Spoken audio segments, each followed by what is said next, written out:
अगर एक तार है ना, एक कंडक्टिंग वायर है, मैंने क्या बताया था, एक कंडक्टिंग वायर अगर है तो वायर जो होगा तो उसका कुछ ना कुछ एरिया, क्रॉस सेक्शन एरिया भी होगा, ये वाला एरिया भी होगा ये मान लो वायर है, ये भी वायर है, जो कनेक्टिंग वायर होते हैं ना ये भी तो वायर ही है ना।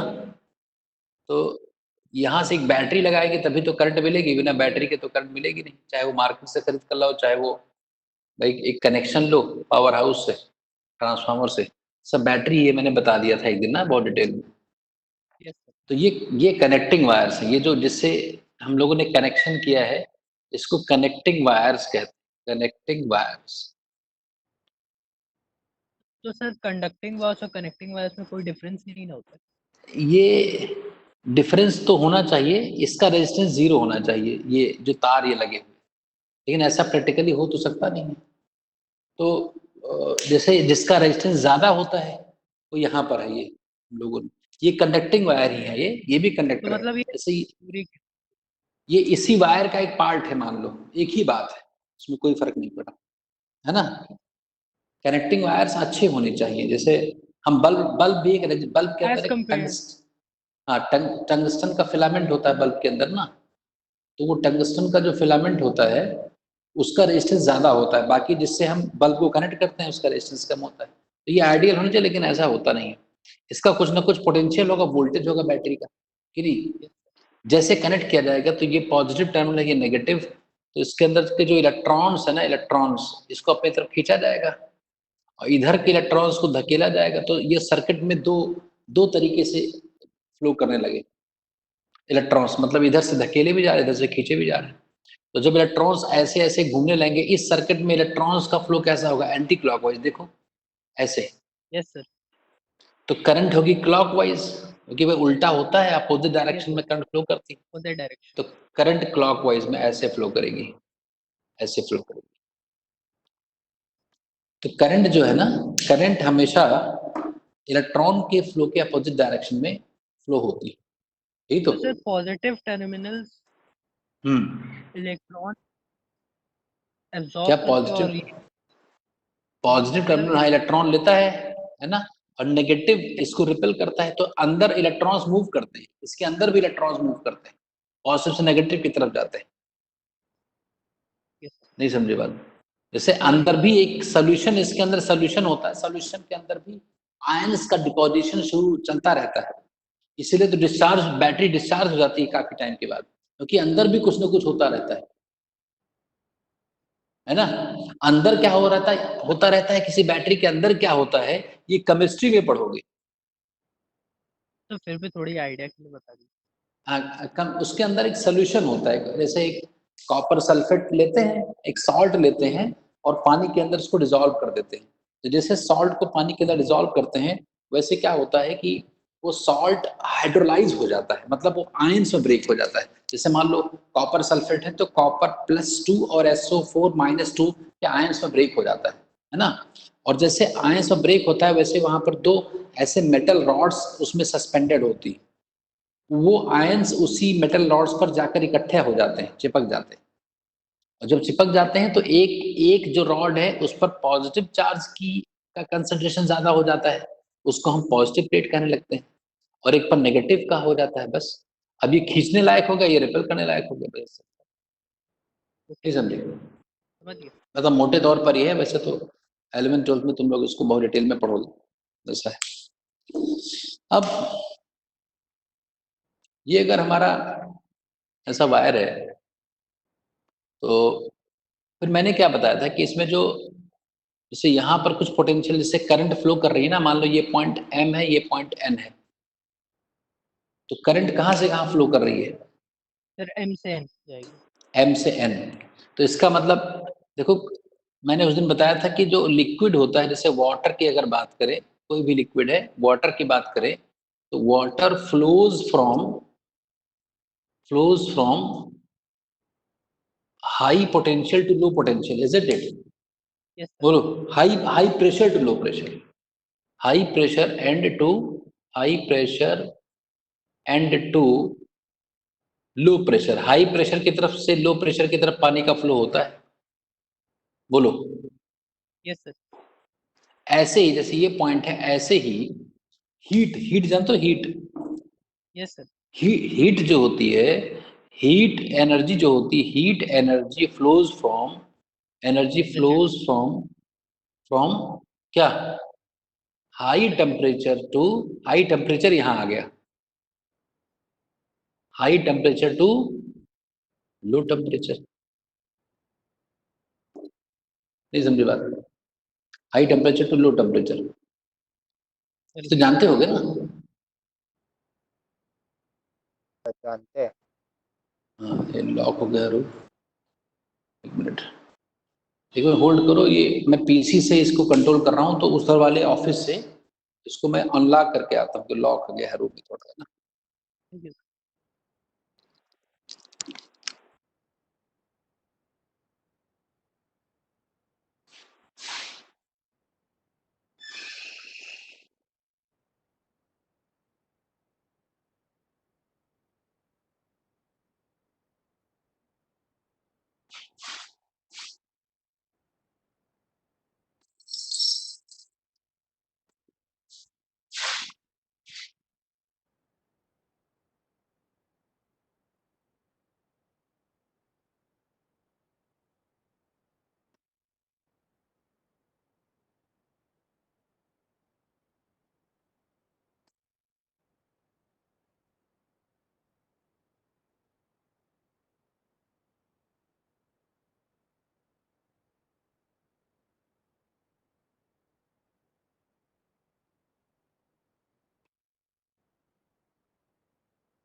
समझ गए?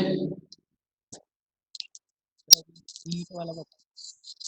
मैं यहाँ हीट जो होती है ना, जैसे मान लो तो एक रॉड है ना, और जैसे मान लो अभी गर्मी है, तो जो गर्म जगह होती उससे सर्द जगह पर हीट का फ्लो होता है ना। जैसे मान लो एक रॉड हो, तो रॉड में एक तो एक एंड गर्म करो तो दूसरा भी गर्म हो जाता है ना, तो जो लो टेम्परेचर है वहां पर हीट पहुंच जाती है ना हाई टेम्परेचर से।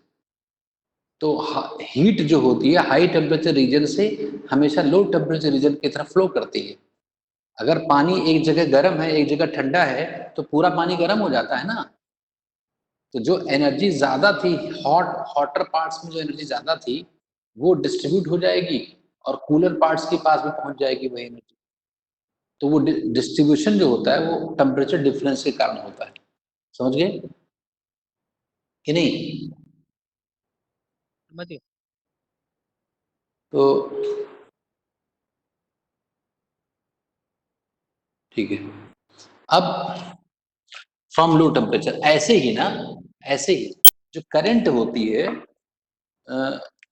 Current flows from, electric current, current flows from high potential to, high potential to low potential region, low potential region, potential point कहते हैं, है ना, इन ए सर्किट। ये बात समझे कि नहीं? ये जो सिमेट्री समझ रहे हो, 3 बातें मैंने कहा है, इसमें कोई डाउट? जसवी, कोई डाउट? सर। No sir. ये तो बहुत सिंपल बात है। तो ये बताओ, अगर करंट इस वायर में M से N आ रही है तो कौन सा हाई पोटेंशियल पर है, M की N?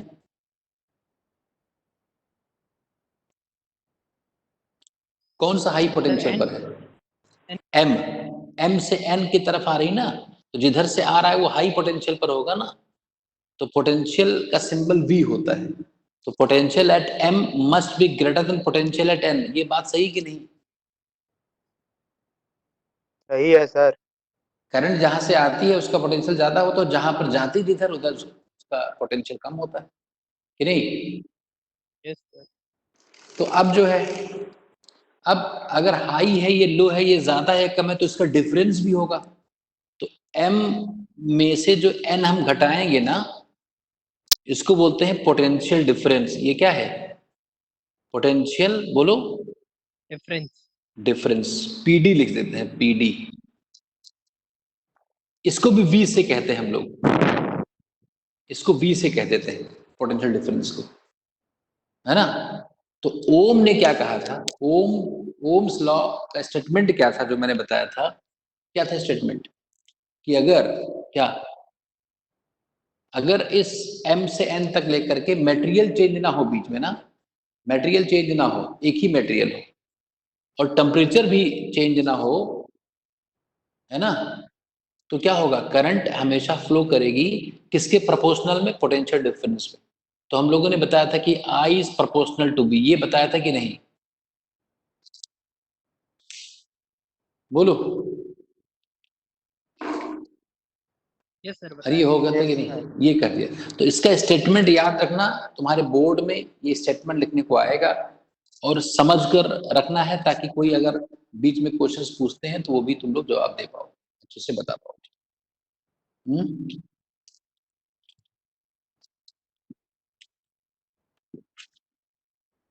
ये क्लियर हो गया?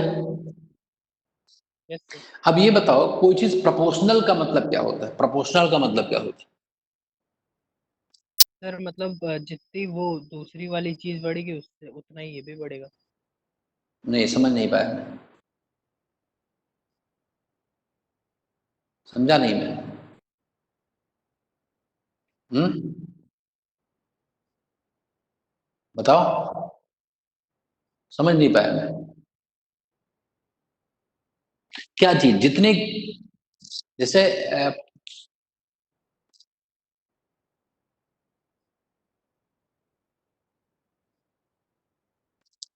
इसका मतलब अगर वोल्टेज डबल हो गया तो करंट भी डबल हो जाएगी, यही तो। नहीं सर। और क्या? हाँ हाँ। यही तो, जितना वो बढ़ेगी उतना, जितना गुना होगी, यही प्रोपोर्शनलिटी का सर मतलब है। जितना वो बढ़ेगा उतने ही प्रोपोर्शन से ये भी बढ़ेगा। हाँ हाँ हाँ। तो यहाँ एक कांस्टेंट आएगा अगर हम लिखना चाहें तो एक प्रोपोर्शनलिटी कांस्टेंट आता है। जब हम प्रोपोर्शनलिटी को हटाते हैं ना, तो एक कांस्टेंट आता है कि नहीं? Proportionality constant, proportionality constant, proportionality constant. तो जब हम आई को यहां पर इक्वल लिखेंगे तो एक कांस्टेंट आ जाएगा, कांस्टेंट। ये जो कांस्टेंट होता है ना, उसको हम ऐसे लिखते हैं 1/r। क्या लिखते हैं? सर सीवी क्या है? सी एक कांस्टेंट आ जाएगा। जब प्रोपोर्शनलिटी कहीं हटता है ना, तो एक कांस्टेंट आ जाता है। नहीं समझे? और ये आर कैसे आ गया? सी इक्वल्स ये टू वन सी अपॉन जो है ये 1/r है। यहाँ पर जो एक कांस्टेंट है उसको ऐसे लिखते हैं। जैसे कांस्टेंट क्यों ऐसे लिखते हैं पता चलेगा। जैसे कांस्टेंट कुछ भी हो सकता है ना, 3, 4, 5, 100, 1/100, 1/2, 1/3। नहीं समझे? ओके मेरी बात सर। समझो पहले, मेरी बात समझना और बोलते रहना। ऑन रखो माइक। हाँ, अंशुल, जैसे मान लो मैंने 2,000 रुपए दिए और तुमने मुझे 6,000 रुपए दिए, फिर किसी दिन मैंने तुम्हें 3,000 रुपए दिए तो तुमने मुझे 9,000 रुपए दिए। फिर किसी दिन मैंने 4,000 रुपए दिए, तुमने मुझे 12,000 रुपए दिए। तो इसमें प्रोपोर्शनलिटी कांस्टेंट क्या है? इस पूरे लेन देन में एक चीज है जो कांस्टेंट है। सर हम नहीं आप समझे? 3 गुना देते। जैसे मैंने 2,000 दिए तुम्हें, 2,000 दिए तुम्हें, और तुमने वापस कितना किया? 6,000। है। फिर मैंने 3,000 रुपीज तुम्हें दिए और तुमने मुझे 9,000 वापस कर दिए। मैंने 4,000 दिया, तुमने मुझे 12,000 वापस कर दिया। सर मैं तो आपको अगर 3 गुना देता हूँ। हाँ, तो अगर तुम्हारा देना, तुम्हारा वापस करना y है और मेरा देना वर्क x है, तो ये तो तुम्हें दिख ही रहा है कि y is proportional to x है। अगर देना बढ़ रहा है तो वापस करना भी बढ़ रहा है ना? नहीं समझे? सर समझ गया। तो अब इसमें प्रोपोर्शनलिटी क्या आ रहा है? x का कितने गुना हो रहा है? हमेशा 3 है ना? 3 है। तो यहाँ पर 3 आ गया। यस सर समझ गया। ऐसे जब कोई दो चीजें प्रोपोर्शनल होती हैं तो उसको एक्सपेरिमेंट करके, कई बार उस इवेंट को रिपीट करके, कई जगह उसको देख करके एक कांस्टेंट ढूंढा जाता है। ये कांस्टेंट 1 भी हो सकता था। अगर मैं तुम्हें 2,000 रुपए दूं और तुम मुझे 2,000 वापस कर दो, मैं 3,000 दूं, 3,000 वापस कर दो, 4,000 दूं, 4,000 वापस कर दो, तो यहाँ प्रोपोर्शनलिटी कांस्टेंट कितना आता? 1 बोलो, 1 आ जाता। नहीं समझे? समझ गया। बोलो, अरे समझे कि नहीं? समझ गया सर। तो ऐसे ही यहां पर जो प्रोपोर्शनलिटी कांस्टेंट आता है उसको 1/r कहते हैं। क्या कहते हैं? 1/r। 1/r। अब r क्या है यहाँ पर? r is the resistance, is the resistance of the wire, resistance of the wire.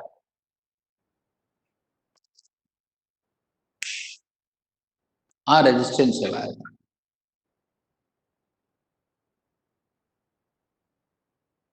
ठीक है कि नहीं?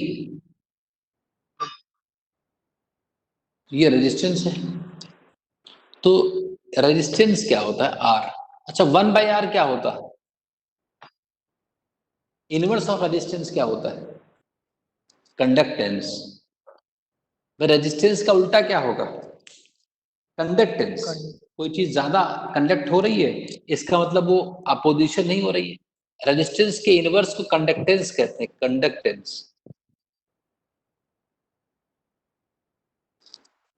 इसका सिंबल C होता है, तभी तो C लिखा था ना मैंने यहां, याद करो।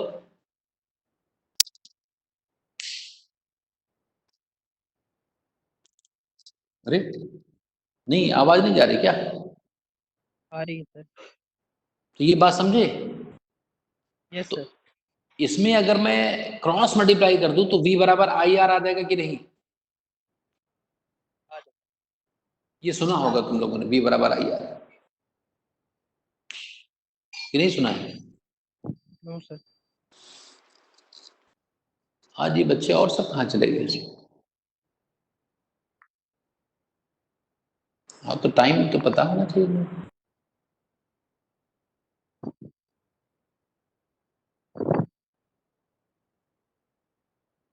तो ठीक है, ये बात समझे कि नहीं? बोलो, यहां तक क्लियर है? समझ। अंशुल, यस सर समझ गया। ओजस्वी, कोई डाउट? No sir. अच्छा, तो ये V बराबर IR हो गया। अच्छा, ये ओम्स लॉ को हम ग्राफिकली भी रिप्रेजेंट कर सकते हैं। Ohm's law can be represented graphically. इस बात को हम ग्राफिकली भी कह सकते हैं, जैसे ये हम लोगों ने कहा। क्या कहा है देखो? सर एक तरफ पोटेंशियल डिफरेंस बना देंगे, एक तरफ करंट बना देंगे। हाँ, ग्राफ ना। जैसे हाँ, बहुत बढ़िया। तो जैसे एक दो लाइन ऐसे बना देंगे ना, ऐसे करके, एक्सिस। इसमें यस बताओ पोटेंशियल मैं हॉरिजॉन्टल लाइन पर क्या लिखूं, यहाँ क्या लिखूं? ये एक्सिस किसकी है? करंट की पोटेंशियल की? ये वाला एक्सिस। करंट। हाँ, करंट। नहीं, यहाँ वोल्टेज लिखते हैं। इसका कारण होना चाहिए, पता होना चाहिए। और यहाँ पर आई, करंट ऊपर लिखते हैं। अक्सर सर बुक्स में लेकिन उल्टा करंट गिवन छोटी होता है। होती है। अरे ये कैसे? करंट छोटी कैसे होगी? उससे छोटे बड़े थोड़े सर होता है इसको, इससे नहीं मतलब। इससे नहीं मतलब है। कैसे करंट छोटी होती भाई, बताओ, बिल्कुल सही बताओ। ये होगी। मान लो 20 वोल्ट है और रेजिस्टेंस को मैं 0.01 कर दूं, 0.01 ओम, तो कितना आ गई करंट? 2000। तो पोटेंशियल था 20 और करंट आई 2000। क्या कह रहे हो तुम, समझ नहीं पाया मैं। ठीक है। हैं? तो जो छोटे को नीचे लिखते हो बड़े को।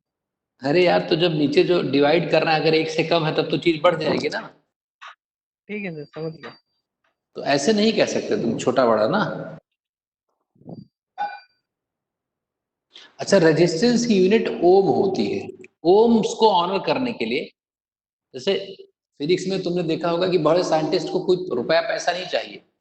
दे don't need money and power, they बस नीड यूनिट। क्या? They need respect.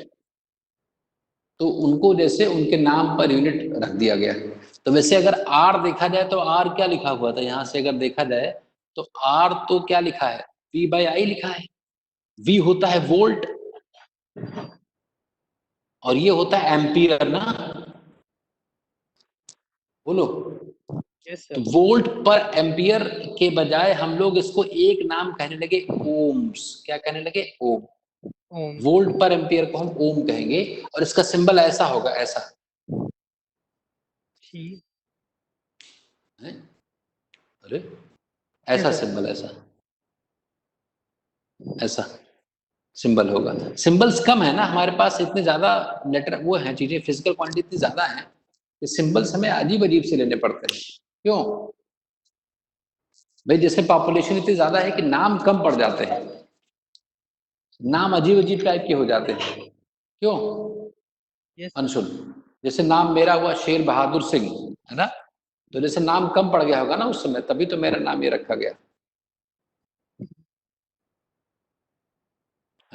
सर लिख में तो कहीं नहीं दिख ही नहीं रहा है ये सिंबल।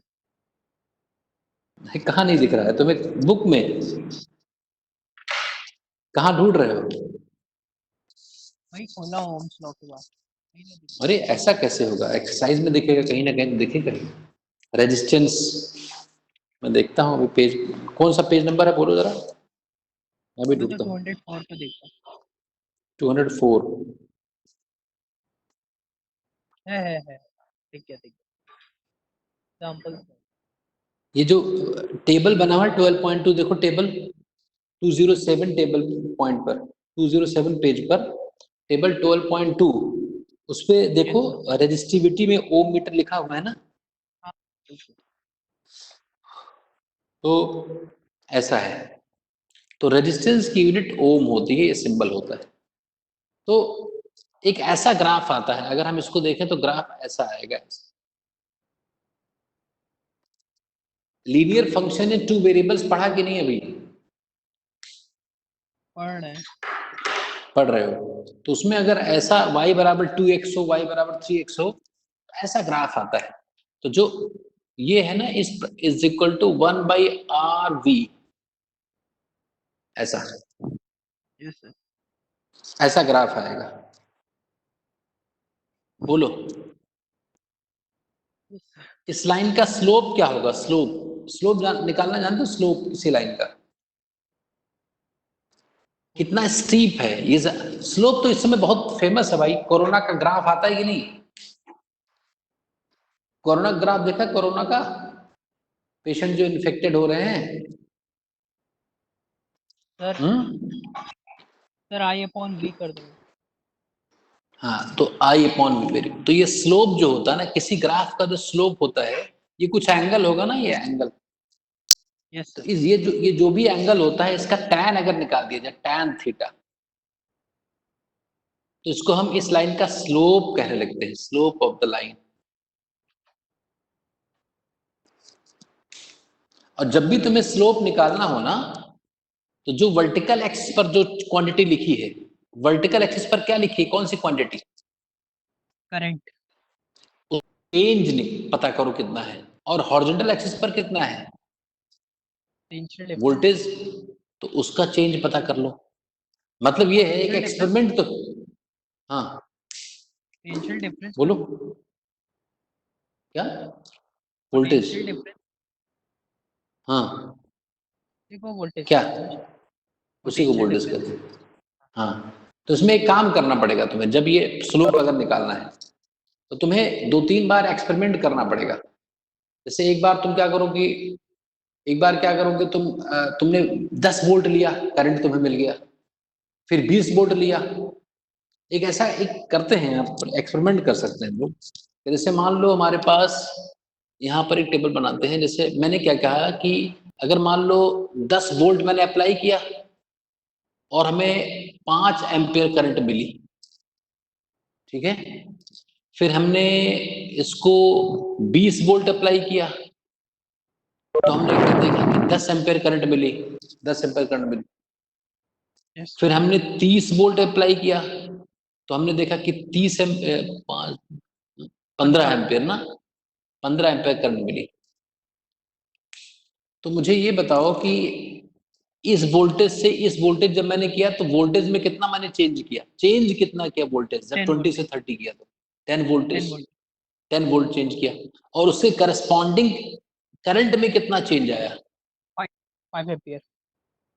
5 एम्पियर चेंज आया। तो delta I by delta we अगर मैं निकालूं तो 5/10 हुआ ना ये, यस सर।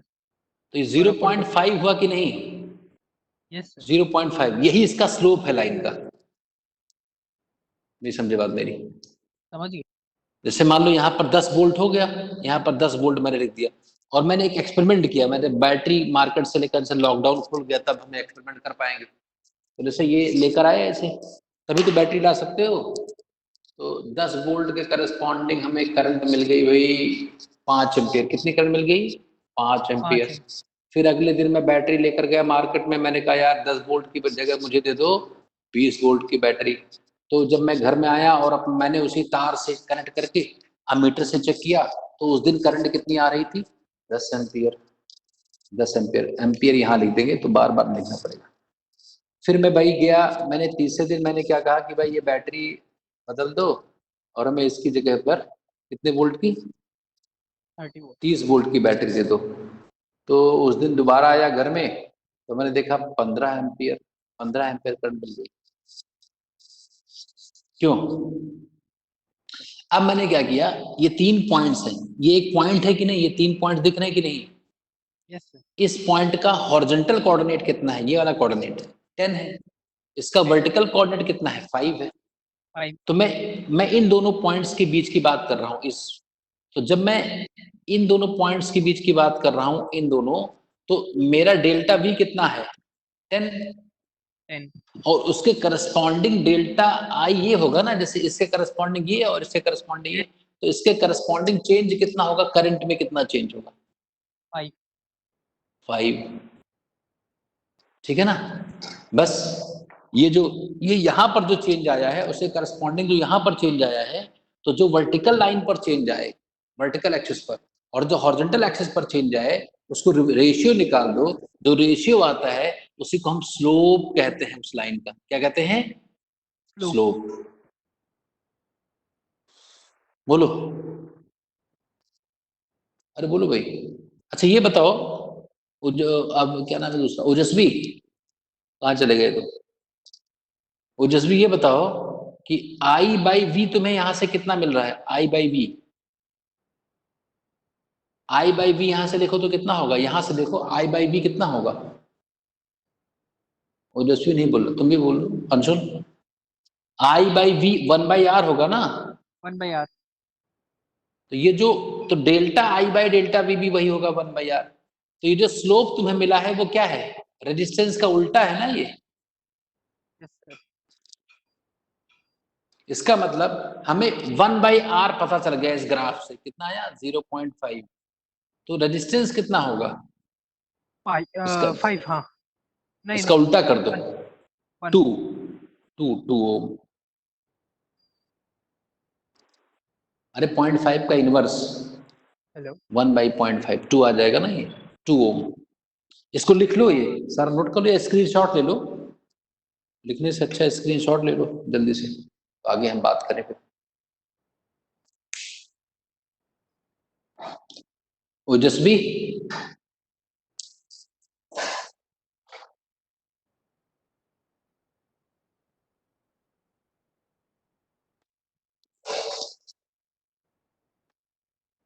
समझ में आया?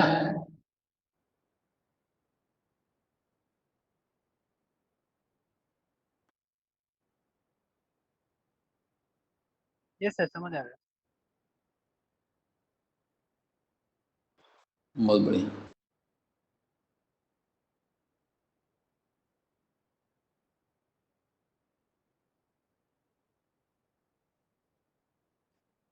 आगे बढ़ते हैं। हाँ? आगे बढ़ते हैं। नहीं, इसको देख लो एक बार, बहुत इंपॉर्टेंट है, बहुत बढ़िया है। ठीक है।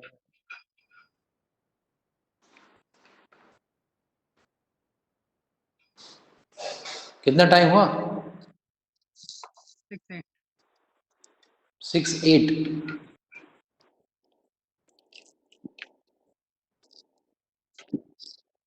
अब एक क्वेश्चन करके दिखाओ ऐसा ही।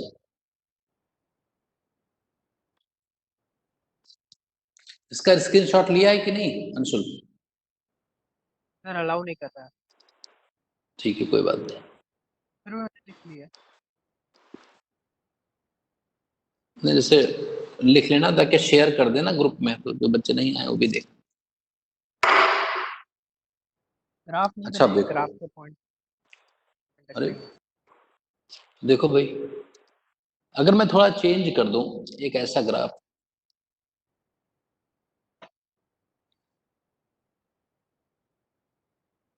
कुछ पॉइंट्स में मार्क कर दे रहा हूं। मान लो ये 5 वोल्ट है, ये 15 वोल्ट है, ये 20 वोल्ट है, ये 2 है, ये 4 है, और ये 6 है। इधर मैं वोल्टेज इस बार लिख रहा हूं, वोल्टेज वोल्ट्स में, और इधर इस बार करंट लिख दे रहा हूं। हालांकि लिखना नहीं चाहिए, लेकिन तुम्हारे बुक में ऐसा ही लिखा हुआ है, एम्पियर में करंट लिख दिया मैंने। इस ग्राफ को देखकर बताओ, find resistance resistance of the wire,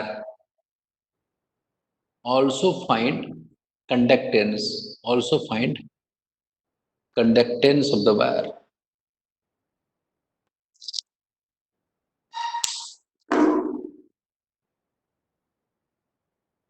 बताओ।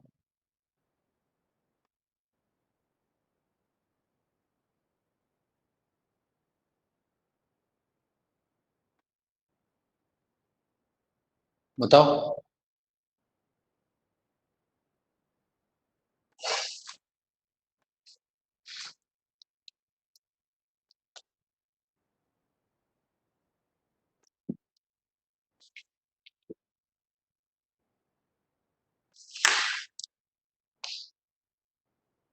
अंशुल बोलो।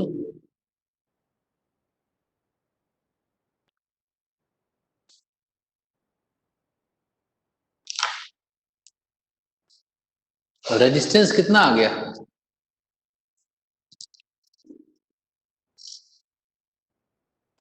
अरे अंशुल, सर 10/3 रेजिस्टेंस 10/3। ओजस्वी तुम्हारा बताओ। देखो सॉल्यूशन क्या है, V बराबर आई आर होता है कि नहीं? तो V बाई आई बराबर R हो जाएगा। यहां डेल्टा लगाओ तो यहां भी लगा दो। किसी दो पॉइंट की, मान लो मैं इन दो पॉइंट्स की बात कर रहा हूं, यहां से मैं यहां आया, यहां से यहां आ गया, और यहां से यहां चला गया, उससे करस्पॉन्डिंग। सर तो हाँ, 5 डेल्टा V कितना हुआ? V में कितना चेंज आया है? 2। और से करस्पॉन्डिंग करंट में कितना चेंज आया है? 10 10। 1/5 कंडक्टेंस। 0.2 ओम्स। ये आ गया रेजिस्टेंस। और कंडक्टेंस कितना आएगा? 5। कंडक्टेंस की 5 यूनिट क्या होती है? हाँ, 5 होती है ना। सर 5 किसका है? अरे 1/r करो, 1/r उल्टा कर दो इसका, 1/r 1/0.2 करोगे तो 5 नहीं आएगा? बोलो। समझ गया। तो 5 इसकी यूनिट क्या होगी? रेजिस्टेंस की यूनिट तो ओम हो गई, ओम सिंबल ये हो गया। कंडक्टेंस की यूनिट क्या होगी? मोहो, MHO उल्टा कर दो। नहीं समझे बात? MHO हाँ, MHO का है मोहो, या फिर ओम इनवर्स। ज्यादा सही। हाँ ये ज्यादा ठीक है।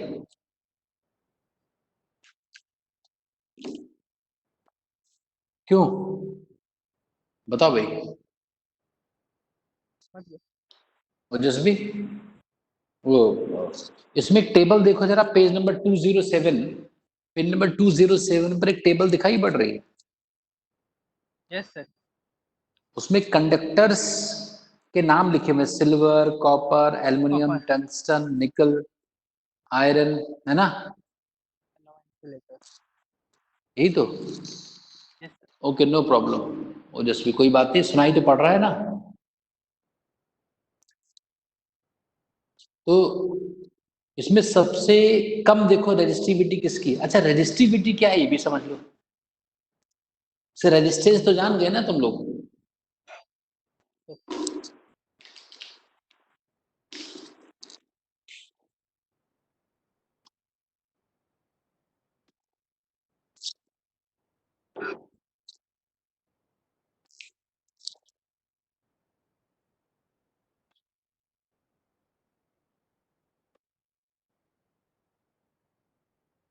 ये किसके किसके ऊपर डिपेंड करता है resistance? Sir conduct material material पर। मटेरियल उस दिन बताया था ना, पर, मटेरियल पर, हाँ। टेम्परेचर पर, और और एक और कुछ था। ज्योमेट्री। ज्योमेट्री। ज्योमेट्री ज्योमेट्री पर डिपेंड करता है, लेंथ और एरिया इन सब पर डिपेंड करता है। तो देखा ये गया है ना कि जो रेजिस्टेंस है ना, अगर मटेरियल अच्छा हुआ है ना, तब तो रेजिस्टेंस अच्छा, मतलब अगर मटेरियल अच्छा हुआ, अच्छा मटेरियल मतलब कि रेजिस्टेंस कम हुआ, तो लेंथ के प्रोपोर्शनल होता है। ज्योमेट्री की अगर बात करें ना, तो लेंथ अगर ज्यादा होगा तो रेजिस्टेंस भी ज्यादा होगा। जैसे बहुत दूर तक अगर कोई तार ले जाना है, मान लो तुम्हारे घर से कनेक्शन, मैंने प्लग लगाया तार, और यहां पर बल्ब जलाना है, तो वहां से यहां तक तार लाना पड़ेगा ना, तो रास्ते में बहुत ज्यादा ट्रैवल करना पड़ेगा चार्ज को, इसलिए लेंथ ज्यादा हो जाने पर रेजिस्टेंस ज्यादा हो जाता है। और क्रॉस सेक्शन एरिया कि इनवर्सली प्रोपोर्शनल होता है, क्रॉस सेक्शन एरिया का से इनवर्सली प्रोपोर्शनल होता है। एरिया अगर कम होगा तो रेजिस्टेंस ज्यादा होगा, एरिया अगर कम होगा सही होगा तो रेजिस्टेंस, सर। एरिया हाँ, पर डिपेंड। एरिया अगर कम होगा ना, सुन लो, जैसे गिवन लेंथ के लिए एरिया अगर पतला कर दोगे तो नंबर ऑफ इलेक्ट्रॉन्स कम हो जाएंगे।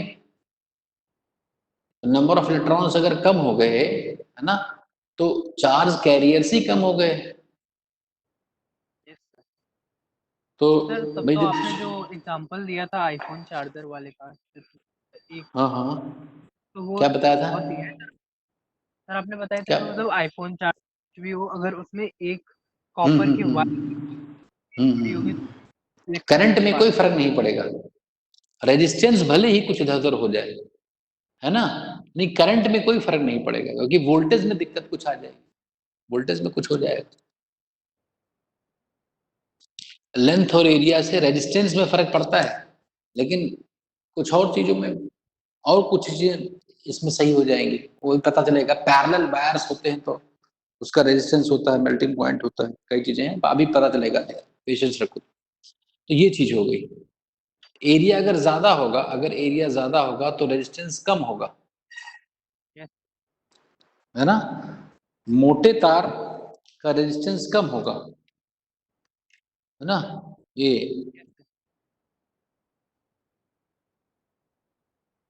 Directly proportional to length and inversely proportional to the area of cross section, है ना। तो ऐसा कुछ होगा, एरिया अगर ज्यादा होगा, जैसे अगर मान लो पतला वायर है, ये 2 वायर से बना रहा हूं, एक वायर ऐसा है और एक वायर ऐसा है, लेंथ तो ज्यादा कर दी, थिकर कर दिया, थिकर।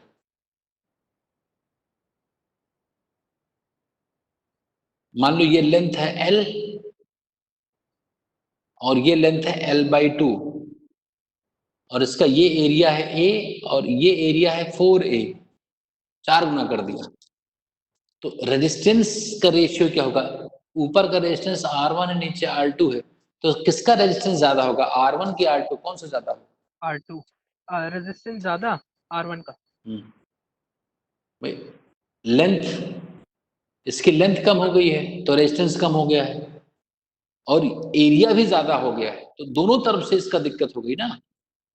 Yes sir. अरे एक तो लेंथ भी कम हो गई, तो R जो है ना, यहां से देखो R प्रोपोर्शनल है L/A के, यही तो, दोनों को अगर कंबाइन कर दिया जाए, हाँ, L डायरेक्टली प्रोपोर्शनल ऊपर आ गया, A नीचे आ गया, तो R1/R2 क्या हो जाएगा, L1/L2 इंटू A2/A1।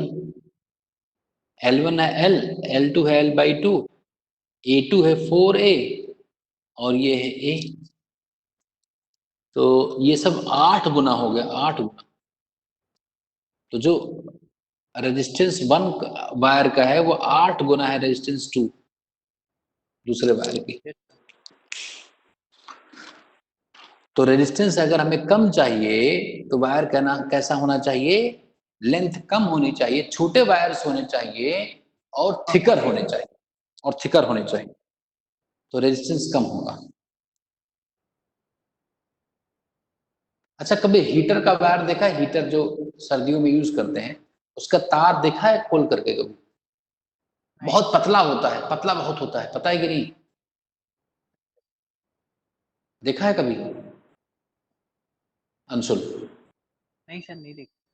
हीटर जो जो तापने के लिए यूज करते हैं, sometimes we use in winter season, है ना, टू नहीं गेट देखा। वार्म, तो उसमें पतला, बहुत पतला वायर होता है, तो उसका एरिया बहुत कम कर देते हैं, तो एरिया कम करेंगे तो रेजिस्टेंस बढ़ जाएगा, रेजिस्टेंस बढ़ेगा, तो रेजिस्टेंस अगर बढ़ेगा तो हीट ज्यादा निकलेगी, हीट, है ना,